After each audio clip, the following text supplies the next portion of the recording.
Garnet, I didn't mean to. Spinel, Garnet cut her off. You must control your temper. Lunging yourself at Stephen, nearly scarring him, potentially harming him, and worse, you let Lapis out of the mirror. What are you thinking? Pearl joined in. Spinel cowered her face under Pearl's voice, appearing more hurt than with Garnet. No! Stephen protested, standing in front of Spinel and defending her. I was the one who let her out.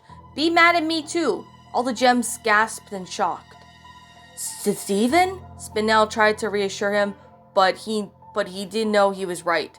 You are grounded, Garnet stated strictly. Time to bury the both of you to make you learn your lesson, MFS shouted, picking up his shovel, only for Spinel to punch it away. Okay, look, I'm sorry, Spinel angrily yelled.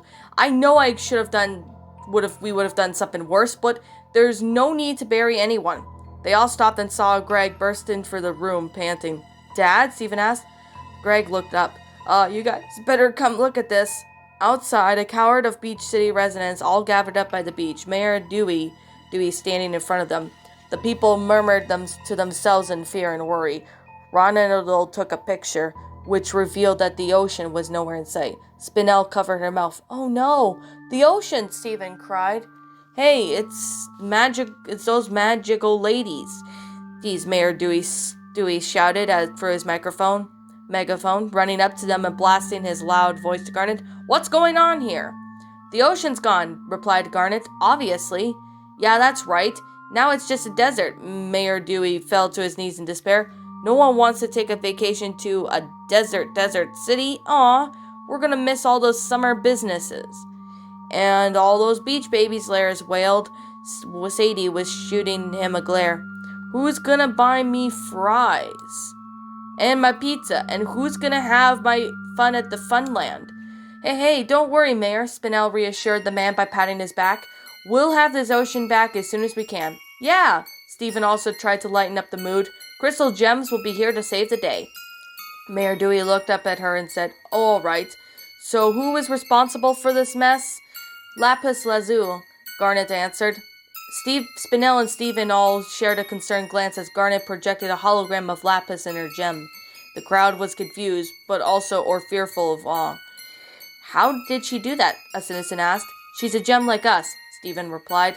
Pearl sighed solemnly. There's a lot that you don't know about gems, Stephen. How could I have known a gem contained that mirror be so powerful? Spinel narrowed her eyes. Well, what do you expect when a gem is bottled up in the tiny space and build up powers and sadness? Surprisingly, Pearl didn't try to argue. Stephen finished packing up his stuff and his cheeseburger backpack and walked towards the front door. Stephen, asked Connie, where are you going? Stephen turned around looking guilty. I'm leaving to fix what I did to our home. I was the one who set Lapis free from the mirror, and I know Spinel was the one who lost her temper, who tried to do what was right. But it's my fault that the ocean's gone. I'm going to bring the ocean back, or get really thirsty for trying. He turned to leave, but a gloved hand stretched and placed on his shoulder. Stephen looked back to see a sympathetic Spinel. Oh, Stevie, she cooed lovingly. I'm really proud of you, taking responsibilities like an adult. But I won't let you go alone. I'm going with you. And us too, Garnet said, Pearl and Amethyst nodding in agreement. Me free, Connie joined in. Don't forget me, Greg also declared. Lion growled in his agreement and placing his paw on Stephen's head.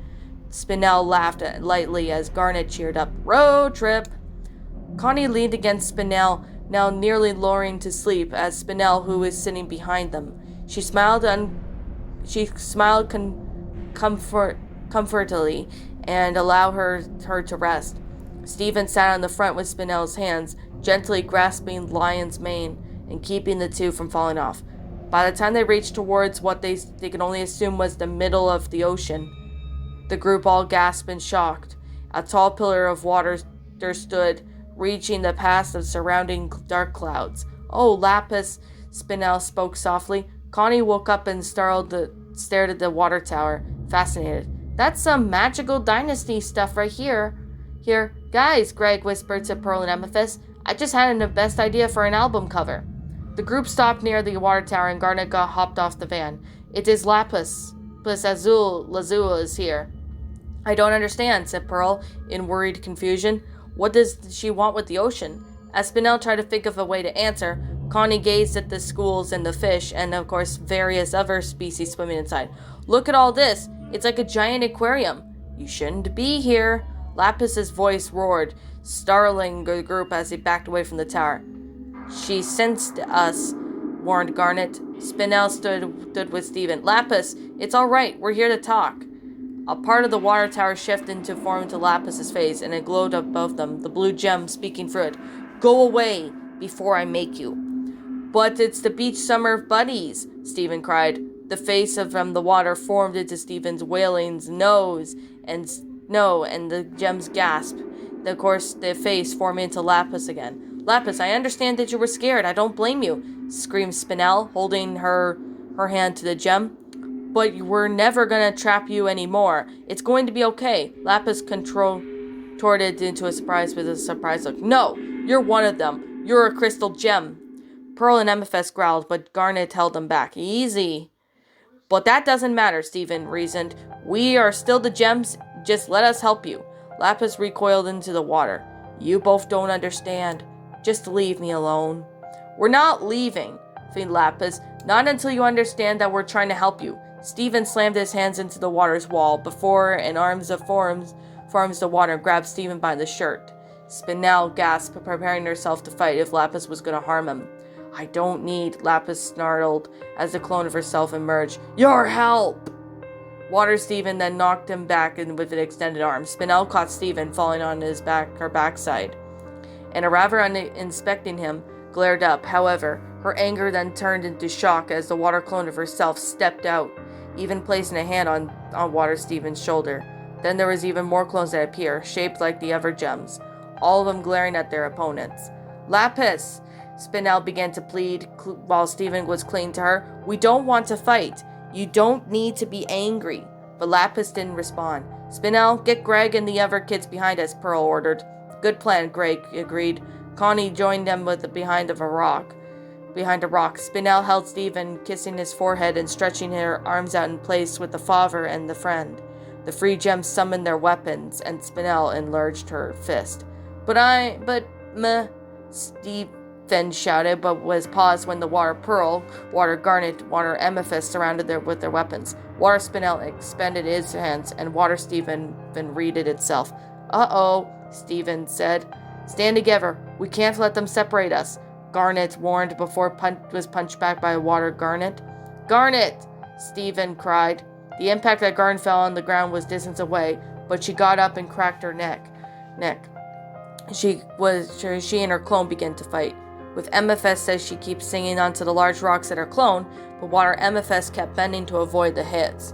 As Amethyst yelped, Spinel was punched by Water Spinel, nearly dodging her. Groaning, Amethyst shifted into her purple puma and then leapt into the air. Spinel was then slammed into a boulder, but she gritted her teeth as she tried to move her fist off. Water Spinel approached her and just glared, frustrated.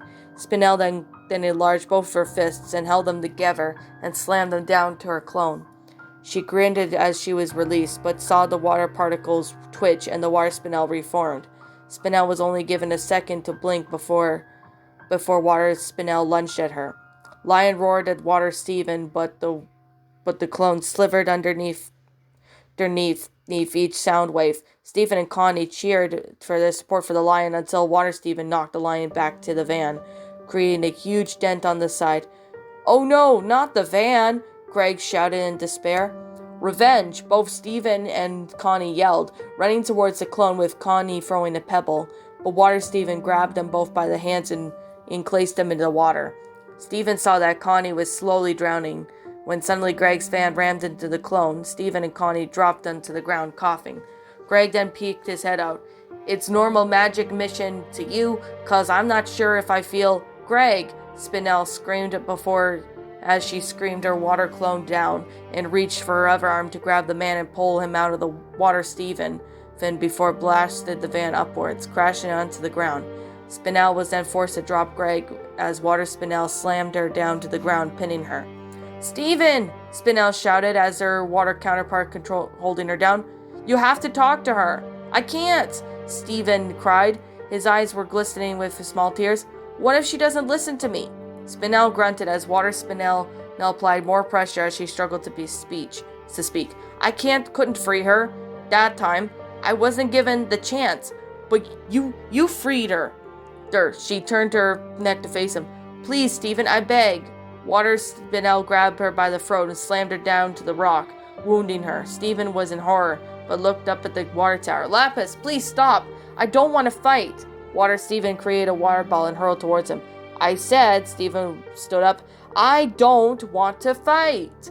Miraculously, Stephen then summoned a shield that reflected on the water ball away, almost like a sound wave. The water clones of the gems dispel in retribution. All the gems gasped, especially Spinel, who was still injured. Stephen then dispelled the shield and then walked towards the water tower. Stephen? Connie gently called out. The boy wasn't responding to her as she approached the water. Lapis, I'm coming to see you. Please don't drown me. Wait, Stephen, Connie cried out. But Stephen already held his breath and jumped into the water. A water hand sending him upwards. Spinel then followed him with her eyes and then laid down her head down again. At the top of the water tower, where above the atmosphere of the earth, Stephen was encased in a water bubble. For him to gasp for breath as his head popped out of the water. He met gaze with the pupilless gem, Lapis. What are you doing here? Growled Lapis. Stephen was bewildered. What? I know! What are you doing here? This thing is the ocean. This is crazy. Can't we work things out? We gems should be friends. Spinel always went that. Enough about Spinel, Lapis retorted, pulling Stephen close to her. She's wrong. You're friends. They don't care about other gems. But Spinel does, Stephen pointed out. Lapis gripped at her teeth, but shook her head. If she cares so much, then why is she with those crystal gems? Because she wants to protect the earth, Stephen told her. But she's very caring and thoughtful about other gems like you. That's why she was so mad at when none of the other gems didn't try to free you. Lapis blinked in surprise before turning, crestfallen, and releasing Stephen from the bubble. Stephen and saw that Lapis walked over the ledge and laid on her knees. Stephen joined beside her. I don't understand. If you don't want to stay here, but why were you mean by him home? The blue gem then pointed upwards towards the light, a bright star. There, but my gem's cracked. I can only control the ocean. If I could stretch it far enough. No, I can't. My powers are not strong enough. I know this place doesn't feel like home, but the ocean is part of my home. Stephen tried to find the right words to say. That's why I'm here. I want to help you get home. But how? Lapis asked, lowering her head. Stephen's eyes shifted over to the cracked gem on the back, and he gasped. Your gem. I fixed it. I have the healing powers. Lapis perked up. You have healing powers? Yeah, I know, right? Stephen smiled to lighten up the mood. Lapis then turned to her back and showing him the gem. Oh, what should I'm sorry? Stephen awkwardly apologized, remembered how his healing powers worked. This might be a little weird. What? Stephen licked the palm of his hands, layering it with its sparkling saliva as he patted Lapis's gem, causing her to stutter. But then her gem began to glow, and the cracks were fading, and 2 pairs of water wings grew out. Flapping once, the blue gem turned around, and her eyes were shining. Thank you, Stephen. The boy wiped the spit off of his shirt. No problem, Bob. It's Lapis. Yeah. Well, yeah, bye. Lapis turned before adding, and tell Spinel that too. She flew off to the starry abyss as water droplets trailing around her wake. Stephen watched her leave, but then yelped loudly when the water tower began to shake and fall apart. Below the water tower, the water collapsed and fell around them. The group all looked around for Stephen. That whole tower's gonna come down, Garnet shouted. What about Stephen? Greg asked, as frantically, with Pearl standing near Spinel, who was still wounded. Lion and Connie glanced at each other and nodded. The girl was climbing onto the lion animal's back, and they disappeared into a pink portal from Lion's roar. Spinel slowly started to wake up, hardly acknowledged by the water falling. What? Spinel, you're awake, Pearl cried. We gotta get out of here. The pink gem sat up and now awake. But what about Stephen or Lapis? The last thing Spinel could see before it went dark again was everyone appearing with Stephen and Connie, unharmed, and the water crashed down around them. Mayor Dewey sobbed as he continued to spray onto the sand until he heard something. Huh? The ocean began to flood back to Beach City, all the citizens rushing out, cheering with joy. Liars cheered about his babes, but however, Sadie thankfully shoved him into the flowing water. The van was now damaged. It rose from the water while shielded by Steven's bubble, and it popped. "And that's how you do it," hollered Amethyst, right before the van fell apart even more. Pearl nervously laughed, holding the broken wheel that, as Greg had stayed in distress. "Well, what's the thing about what you guys do about the pork chops and hot dogs?" "Are you sure you're okay?" asked Steven, holding the pink gem's hand. Spinel gave him a reassuring look. "Of course, Stevie. Whoa!" The crowd of the beach city residents surround them, congratulating them and Mayor Dewey, and embraced them both. Connie laughed with joy and hugged the lion, and the other gems discussed among themselves about Lapis's departure. Greg continued to mourn for his broken van. Yellowtail comforted him. While laughing, Steven then remembered something. Lapis told me to say that she said bye." Spinel's eyes widened for a moment. "You mean she left?" Steven nodded and sighed.